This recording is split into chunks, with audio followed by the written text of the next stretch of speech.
Kumusta sa inyong lahat? Dito naman tayo sa vlog natin ngayong gabi sa Batang Quiapo. Masamahan, unang-una sa lahat, ito ay teaser video lamang para ma-update sa Batang Quiapo. Huwag kalimutan follow at subscribe ang channel. Salamat po. Dito nga ay nagkita si Beng at Tess, ngunit dito ay nakita ni Tess si Lena. Ito sinabi niya kay Beng at dito ay pinilit ni Beng si Tess na sundan ito.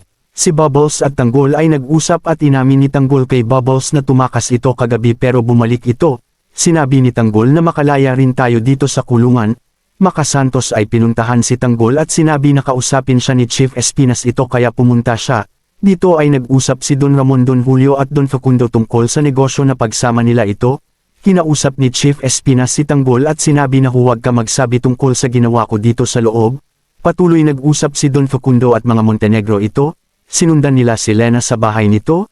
Si Tess at Beng ito. Si Beng ay tumulong ito kay Tess para malaman ang totoo nito. Si Lena ay nag-hands ng pagkain ito. Si Reger at Mondo ay pumunta kay Colonel Suarez para sabihan na binigay na ang sipina kay Chief Espinas ito. Nag-text si Lena kay Reger para pumunta sa bahay ni Lena ito. Si Tess ay sinabihan si Beng na mali ang ginawa natin. Ang nangyari ay di pumayag si Reger dahil daming trabaho nito. Galit si Lena ito. Pumunta si Reger sa selda, pagkatapos nito sinabi mapa-imbestiga ito sa tatay ni Tanggol ito.